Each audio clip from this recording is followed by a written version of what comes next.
Jadi maknanya mengikut fiqh Bukhari ni, dia bukan ambil daripada Nabi SAW saja, bukan daripada sahabat saja. Dia ambil kira juga pendapat tabi'i. Tengok tabi'i kata lagu mana. Ni orang alim besar, dia bukan orang sebarangan orang. Sebab kita royak Imam Bukhari sebab dia dulu daripada kita. Imam Bukhari dia royak orang dulu daripada dia lagi. Sebab tu mati dah. Dan orang terima belaka. Dia ni hak semasa hidup ni payah orang nak terima. Lepas mati lah sekian lama baru orang terima. Tempat manusia lah begitu. Usahkah kalau bab benda-benda gini, hak bab manusia hak tidak majulah. Tidak maju, hak tidak bertamadun. Dalam bab hak dia suka tu pun lambat nak kenal.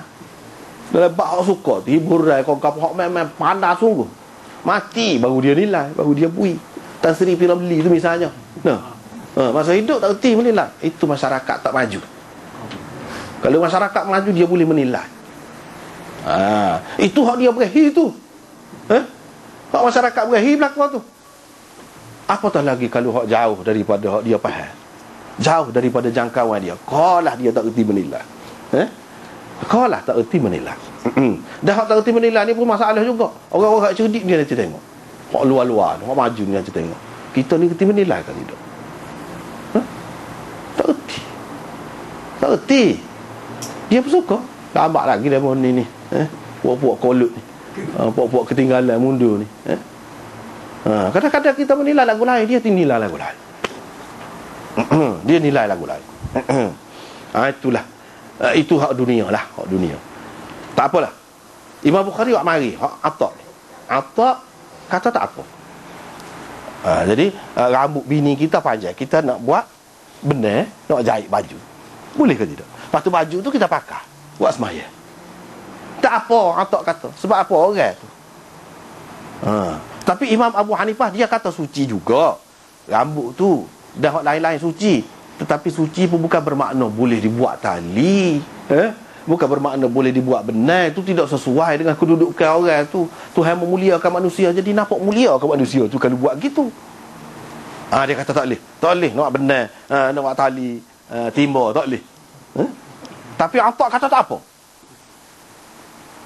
Kata apa? Maknanya kalau kita ambil rambut saat ni, kalau kita jalin-jalin jadi kain, tak apa. Sebab suci. Bila suci, boleh guna. Hak soal Allah SWT menghormati manusia tu bab lain. Hormat lagu lain, bukan lagu tu. Bukan lagu tu hormatnya. Itu dalam bab lain hormat manusia ni.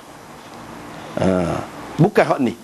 Lepas pada tu, mana kalau nak benar nak tali, bila nak benar nak tali ni kalau tidak basah, tu Imam Bukhari faham. Daripada Atta' kata kalau tidak basah payah nak bentuk, nak jalin tu dia kena basah. Gunalah apa-apa benda bahan cecair. Bila guna hak basah tu, air kau gapo, air tu suci ke tidak? Dia kata suci. Kalau kita guna buat tali lah, tali timbul tu, nak ambil air mestilah kena hak tu rambut tu. Lepas tu masuk dalam timbul tu tidak kita nak ambil air semayang kan? Air hak ada dalam tu. Tak apa, dia kata sebab suci. Imam Bukhari buat mari tu. Padahal orang lain ada kata lagu lain, dia tak mari. Dia nak royak, dia setuju hak tu. Itulah pendapat dia. Bab hormat tu bab lain, bukan bermakna bila kita boleh guna lagu tu kita tidak hormat manusia. Hormat tu kita mandi dia ketika dia mati, tu hormatlah tu.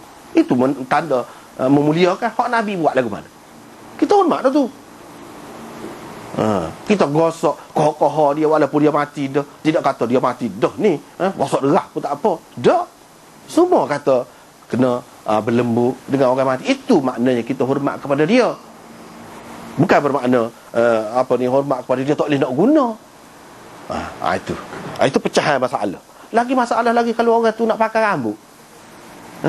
Rambut palsu. Katakanlah rambut perempuan tu dia gugur. Dia nak pakai rambut adik-beradik dia. Rambut adik-beradik dia tu panjang kerak. Dia buat jadi rambut. Boleh ke tidak? Sepatulah juga. Daripada hak tadi je kaedah tu. Sikit je. Tapi tak banyak bukan main masalah keluar. Kalau Syafi'i kata tak boleh, dia muka najis. Muka orang kata tu bila terpisah daripada tubuh dia najis. Tapi mengikut pendapat orang lain tak. Bila tidak, bolehlah. Bolehlah. Syafi'i kata tak boleh. Jadi kalau nak suruh boleh jugalah ke mana? Kena ambil plastik lah. Rambut plastik kau lain-lain lah. Itulah cara dia. Kalau nak rambut manusia sungguh ni, nak lagu mana? Bagi dia tak boleh. Tak ada jalan lah sebab najis. Bila najis nak pakai atas kepala, nak semayang lah, lagu mana pula? Lepas tu kita kata, dah perempuan tu kalau hak botok nak pakai rambut lagu tu boleh ke? Misalnya hak lepas kena ke dia ni? Kena kemo ke apa, kena ubat kan, memang luruh rambut tu. Bulu-bulu ni luruh. Jadi hitam muka. Panahnya. Jadi lagu mana? Lepas tu kita nak tengok botok gitu. Hak Nabi SAW larang sambung rambut ke apa itu bab lain. Hak tu. Dalam bab lain, cerita lain tu hak tu. Hak sambung ni dengan arti balik kepada rupa asal, tidaklah nampak menakutkan, kejut orang tengok. Hak tu tak apa. Hak ni dengan maksud nak jangok ni, tukar. Lepas tu buka dedah aurat tu untuk orang lain. Hak tu dengan maksud tu tak bolehnya. Kalau dengan maksud untuk kemah diri kita, untuk suami kita tidak kejut, tidak takut, anak-anak kita tidak takut, orang tidak gelar kata hatu ke gapo ke misalnya. Itu tak apa. Dia ada kewajaran agama ni. Dia ada logik dia. Bukan tak boleh semata-mata. Tak, tidak lagu tu. Tak apalah. Boleh buat tu. Lepas tu sisa jilatan anjing. Dan tempat lalu anjing dalam masjid tu. Polak dah Imam Bukhari nak ayat ni. Dia nak ayatnya bukan rambut manusia saja. Anjing tu pun suci. Polak dah. Ni pelik lah. Buah pelik lah ni. Lepas tempat dia lalu ke apa, tak payah kita tu susah-susah siko situ ambil pasir tu buat. Tak payah. Ni masjid ni kata dia, bukan tempat-tempat lain. Masjid ni tak ada siapa dia cara. Kalau najis, pakai hambak. Pakai hambak macam mana masuk dalam masjid? Lepas tu dia mari hadis kan, tadi kita sudah baca tu, ada kecing duk pergi mari dalam masjid. Lepas tu mereka tak jeruh pun. Ibnu Umar kata, aku ada duk tidur dalam masjid tu. Maknanya suci. Di sini Imam Bukhari nak ayat masalah anjing pula. Tapi apa mari masalah anjing ni pula? Dia nak ayatnya kalau setara anjing tu dia jilat, kena bulu dia masuk dalam masjid. Anjing ni bila dia masuk dalam masjid, terutamanya ketika panas kan, kalau tidak panas pun dia jelek-jelek dia. In tahmilhu yalhath atau tatruku yalhath. Dalam Quran pun ada sebut. Kalau kamu halau dia, pun dia jelek-jelek juga lidah. Kalau kamu lock dia pun jelek-jelek juga lidah tu. Dalam Quran pun sebut. Nak ayat perihal orang yang tomok. Tu sifat anjing ni dia tomok. Terjelek lidah. Tak apalah. Tu bila dia terjelek-jelek lidah tu, Imam Bukhari kata, masuk dalam masjid ni mestilah air liur dia tu titik. Tidak gitu kan ni? Ada kemungkinan. Pada mau tengok kau kata air liur dia titik. Ada mau tengok kau tak titik, sebab tak adil lah. Ada kemungkinan kan tu? Imam Bukhari dia pada dah. Tu sudah jadi landasan dia. Dia pun tak boleh kata juga tak titik. Bukan seekor anjing. Pergi mari banyak ni. Bila titik, kalaulah najis, mestilah dilarang. Buat pagar kau, Nabi pesan kau, sahabat-sahabat dia hamba. Ni tak. Bukan sekadar tu, kecing. Lepas pada tu, kecing dalam masjid. Tak ada siapa dia jiruh pun. Menunjukkan tidak najis. Kalau najis pun ada cara dia. Ada cara dia nak suci tu. Itu kita akan bincangkan datang lah. Lepas pada tu, bila dia duduk jalan-jalan kan anjing ni kan, ada ketika dia gatal, ada kutu. Dia pun kai-kai dengan kaki dia. Kai-kai dengan kaki dia kan. Dia kai tu bila mesti bulu tu jatuh kira-kiranya. Kan.